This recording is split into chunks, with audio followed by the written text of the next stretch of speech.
নমস্কার, কেমন আছো সবাই? আশা করছি সবাই ভালো আছো আর আমিও খুব খুব খুব ভালো আছি। তো গুড মর্নিং বলে আজকের ব্লগটা স্টার্ট করছি। এখন অনেকটাই সকালবেলা, এই অলমোস্ট 6:45 মতো বাজে। ছেলের বাবা যাচ্ছে কাজের প্রয়োজনে বাইরে। এখন ছেলের বাবা যখন কাজের প্রয়োজনে বাইরে যায় তখন তো ছেলের মুড ভীষণ অফ হয়ে যায়। তাই ছেলে ঘুম থেকে উঠেই ঢুলু ঢুলু চোখেই বাবার কাছে চলে এসেছে। যতক্ষণ ওর বাবা বেরোবে বাড়ির থেকে ততক্ষণ ও বাবার পেছন পেছন গুড়গুড় গুড়গুড় করবে। আরও কিছুতেই এখনও অবধি এত বড় হয়ে গেছে, বাবা কোথাও গেলেই ওর মন খারাপ হয়ে যায় আর ও কাঁদতে শুরু করে।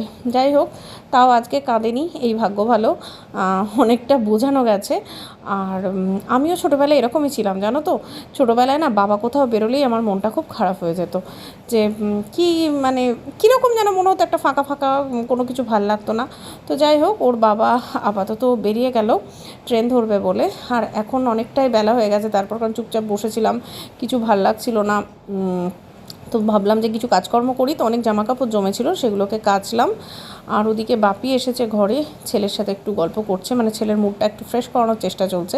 বাবা যেহেতু বাইরে গেছে, আর ওর বাবা যখনই বাইরে যায় তখনই ওর তো মুড অফ হয়, তোমাদের তো বললাম সকালবেলা।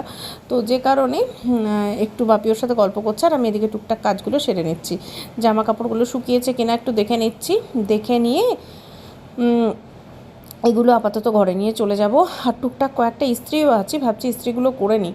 তো তারপর ভাবলাম যে না, ইস্ত্রিগুলো করবো না, কিন্তু কি রান্না করব এটাই হলো সবথেকে বড় ব্যাপার। কারণ এখন ওর বাবা না থাকলে না অ্যাকচুয়ালি কী রান্না করব কী করব এটাই বুঝে উঠতে পারি না।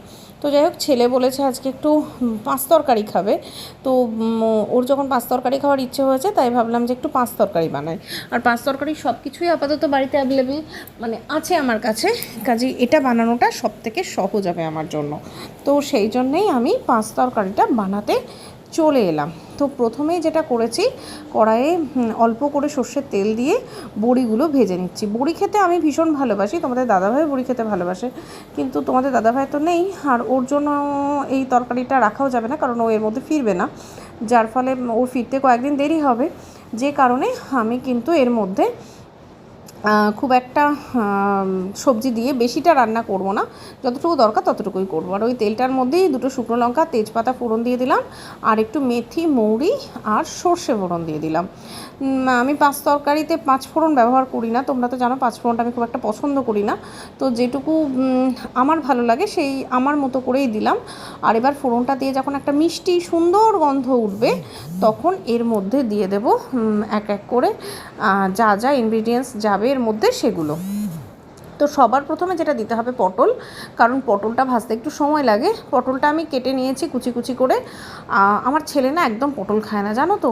আমার ছেলের খাওয়া দাওয়া বা সব কিছুই খানিকটা, বেশিরভাগটাই, খানিকটা বললে ভুল হবে, আমার বাবার মতো। আমার বাবাও পটল খেতে একদম পছন্দ করতেন না, আর এদিকে আমার ছেলেও তাই। জানি না কেন এরকম, কিভাবে হয়ে গেল, কিন্তু খুব যে বাবাকে ফলো করতে পেরেছে বা খুব যে বাবাকে পেয়েছে তা কিন্তু নয়। কিন্তু তবুও ও কিন্তু এমনি যা কিছু ওকে আমি দেখি সবটাই দেখি বাবার সাথে মিলে যায়। তো এবার পটলের মধ্যে আমি একটু লবণ দিয়ে দিলাম, আর হলুদটা আমি এখন দিচ্ছি না, কারণ হলুদটা প্রথমেই দিলে না যেটা হয়, কেমন যেন একটা পোড়া পোড়া হয়ে যায়, আর তাতে তরকারিটার কালারটা না কীরকম হয়ে যায়, আমার ভালো লাগে না। আর এবার দিচ্ছি একটু আলুগুলোও একটু ভালো করে ভেজে নিচ্ছি। আজকে একটু পরিমাণে বেশি তেল দিয়েই কিন্তু পাঁচ তরকারিটা বানাচ্ছি একটু ভালোভাবে, কারণ একটাই তরকারি হবে যেহেতু, সেটাকে একটু সুন্দর করে করি। আর এই তরকারিটা দুবেলাই হয়ে যাবে, কারণ এটা রুটি দিয়ে খেতে বা মুড়ি দিয়ে খেতেও কিন্তু খুব ভালো লাগে। এবার দিয়ে দিলাম একটুখানি হলুদ, কারণ এখন অলমোস্ট আলুগুলো ভাজা হয়ে গেছে, আর খুব বেশি এর মধ্যে খুব যে অনেক ভাজতে হবে, তেলের জিনিস লাগবে সেরকম কিছু লাগবে না। তো যাই হোক, আলুটা ভাজা হয়ে গেছে। এবার বাকি যা যা সবজি দেওয়ার সেগুলো আমি কিন্তু দিয়ে দিচ্ছি বেগুন। বেগুনও তো খাওয়া হয় না, তোমরা তো জানো, অ্যালার্জির কারণে, কিন্তু তবুও আজকে পাঁচ তরকারি যখন করব তখন সুন্দর করে ভালোভাবেই করব, এটাই ঠিক করেছিলাম। আমার বেগুন একটাই ছিল, সেটাকেই কুচি কুচি করে দিয়েছি। আর এবার এর মধ্যে বাকি যে সবজিগুলো দেবো সেগুলো তোমাদের সাথে শেয়ার করছি। আর আজকের পাঁচ তরকারিটা না একটু অন্যরকম করে করছি, একটা স্পেশাল জিনিস দিয়ে করছি, সাধারণত সেটা করি না, তো যেহেতু বাড়িতে আছে সেহেতু করছি। আর আরেকটু হলুদ দিয়ে দিলাম, কারণ আমার মনে হচ্ছে কালারটা খুব ভালো আসেনি, যে কারণে আরেকটু হলুদটা এর মধ্যে অ্যাড করে দিলাম। আর এদিকে বেগুনগুলোও ভালো করে ভাজা হয়ে গেছে, আর ওই যা তেল ছিল তার মধ্যে দিয়েই ভাজছি, যাতে আর তেল ইউজ করতে না হয়, কারণ তেলটা এমনিতেই প্রথমে একটু বেশি দিয়ে ফেলেছি, মানে নিজে ইচ্ছে করে দিয়েছি বলবো না, পড়ে গেছে। আর সেক্ষেত্রে আর আমি কমায়ও নি, ভাবলাম যখন একটাই সবজি বানাচ্ছি তখন একটু ভালো করেই করি। এবার এর মধ্যে আর যে সবজিগুলো যাবে সেগুলো দিয়ে দেব। যেমন এখনও এর মধ্যে যেটা আমার দেওয়া হয়নি সেটা হচ্ছে কুমড়ো, কারণ কুমড়ো ছাড়া পাঁচ তরকারি জমবে না। কুমড়োর একটা আলাদাই স্বাদ আছে, আর কুমড়ো আমরা খেতে ভীষণই ভালোবাসি। কুমড়ো ভাজা বা যে কোনো রকম কুমড়ো ভাজা দিয়ে রুটি খেতে আমি এবং ছেলে দুজনেই ভীষণ ভালোবাসি।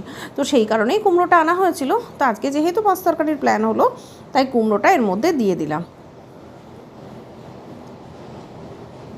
দেখো সবজিগুলো ভাজতে ভাজতে কিন্তু সবজিগুলো একদমই মানে লাল লাল করে ভাজা হয়ে গেছে, এবং কালারটাও খুব সুন্দর চলে এসেছে। আর আমার বাবা বলতেন পাঁচ তরকারিতে সবসময় একটুখানি গুড় দিতে, গুড় দিলে নাকি পাঁচ তরকারির কালার খুব সুন্দর হয়। তবে হ্যাঁ, আমি নিজেও করে দেখেছি গুড় দিলে কিন্তু সত্যিই পাঁচ তরকারির কালার সুন্দর হয়। তবে আজ কিন্তু গুড় দিয়ে করছি না, গুড় আমার কাছে বারন্ত, আমি চিনি দিয়েই করছি।